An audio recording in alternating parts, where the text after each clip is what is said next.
let's just get straight into it, fam. All right, so we're leaving at the harbor at 8 in the morning.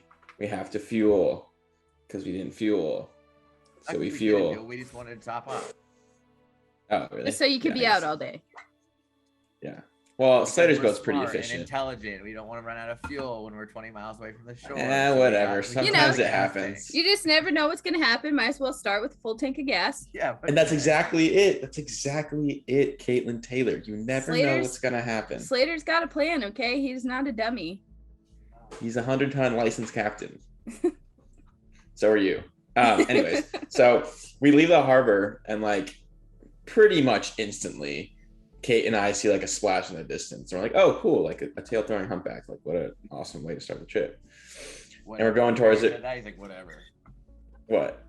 Oh, cool, just a tail throwing humpback, whatever. Yeah, cool, whatever. No, it was like super.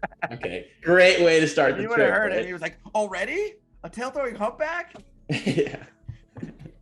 Exactly. So we start motoring over to it, and then we just see some more splashing. We're like, man, this thing's going wild. And then like at the same second, Kate and I like see an orca, like porpoise, 10 feet out of the water. It wasn't like in place, but it just like they were obviously hunting, but we were still probably like 3/4 of a mile away, and we just started freaking out. Everybody's like, grab your camera gear. So, it's like the Rizzo situation all over again, where Slater's like, focus, get the camera ready. Yeah, but even Adam immediately went like, and I was like, Adam, get your camera out, grab my camera, like, cause I'm driving, so I want to like focus on driving, and so yeah, it's just like it's a lot going on. Pandemonium.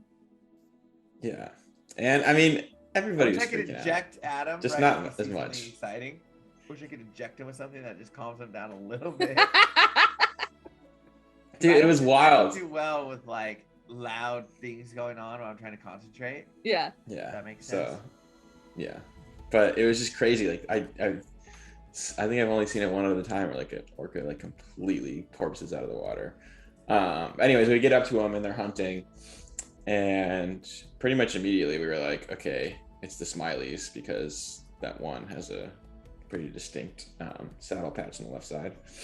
And it was four orcas, and they were hunting, and they were hunting a little sea lion. And at one point, they like completely flipped the sea lion out of the air, just like boom, with its noggin. And it like Kate called it a fidget spinner, because that's literally what it looked like. It was just like spinning in the air. It like cartwheeled through the air. Yeah, it did like 5 or 6 cartwheels kind of. Like, it was just.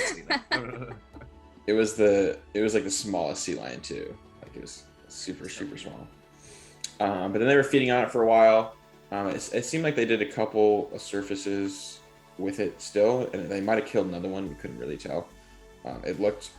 We got the drone up over it, and the second time we saw it, it looked a lot bigger than the first little sea lion. So we initially saw them like 2 miles from the harbor, and then they moved out past the Pajaro. Like after they killed that. Then they moved out a ways, and then once we got out a ways, that's when he put the drone up, and he realized that like at that point, it was like they must have chased after something else, because they kind of booked it, and then we were like, wow, they popped up kind of far away. And then when he had the drone up, the sea lion looked bigger. Either it was because it was shred in half, or it was because they grabbed another one. Yeah, they grabbed another one, because it definitely looked kind of bigger from the drone than it did the one that they flung in the air. Yeah. Well, I mean, we all know, and the people that went on our trip in October know how quickly they can grab a sea lion while they're on the go. Like, you know, it's hardly any fuss. The times where they're doing all those big displays while they're hunting, I feel like that's when they're training the younger ones. It's like they're like kind of making a show of it and like letting them practice. They're trying to keep it corralled, but let the little ones practice their moves, so it takes longer. And there's definitely a couple little ones in that group. Yeah, little, but like I feel like they're little, but I feel like they're also not like calf little. Yeah, they're not calves. Yeah. But I mean, they still have a lot of maneuvers to practice, because like a small sea lion is pretty different than hunting like a gray whale or a dolphin. I think the little one is pretty much a professional. Yeah, that little thing was going ballistic, but. So then so what was cool is we were able just to stop, and they stopped. And actually at one point they were just literally at the surface, and we wouldn't have known they were sitting with the carcass in their mouth if he hadn't had the drone up. And they were just like they're just sitting there, blowhole back and dorsal fin out of the water, just like sitting there. And then I mean, there's a ton of birds there, so it was kind of like you could kind of tell something was going on. Yeah. But yeah, it was just like super cool. They were just food sharing, and you could see it all from the drone. It was pretty awesome. And then like they started just booking it. Like at one point we almost left, and because they were taking like 9-minute dives, they were popping up like 2 miles away. And I think like on one of the sequences, like we almost lost them, but like Kate saw some blows like legit like 2 or 3 miles away. What happened was we were waiting for Rod too. So yeah, like, we were trying to get Rod on. Talking to Rod, and I was like, we're gonna kind of like leave them because we already had a great show. So it was like we were done with that. Yeah. Like we were like, this is enough. Let them go. Yeah. And so then we ended up like catching up to them one more time. But because there was an easterly, they were riding that easterly, so like they were kind of playing. So then we're like, whoa, let's watch this. And then Rod got to them, got like some great looks for like, I don't even know, like 15 or 20 minutes. Probably 15 minutes. By this time it was like they were already past the nubbin. Like they were going like they were booking it. Like we were traveling 9 knots next to them. Yeah, like literally not. I was doing between 7 and 9 knots the whole entire time, and they went like it's like they're going. Wow, they're in SoCal. Wow, they're out of SoCal. Like they're just going and going. And other boats wanted to catch up. I'm like, dude, there's no way you guys are gonna come from Moss. Yeah, like, not at that point. It was like they had just got out at 10 a.m. and it was like they're already past SoCal. I'm like, there's no way you're gonna. And so, what was cool is like once the easterly wind, they were definitely riding that. They were riding those waves out of the bay. Super cool. Because as soon as that slowed down, they slowed down. Yeah. And that one, why we said it was already an expert hunter is because it was flinging jellyfish around. So, yeah. I can't believe that doesn't like hurt. Sting their tongue. Yeah. Well, it must do something from it. Like, I mean, it's such an odd thing to grab.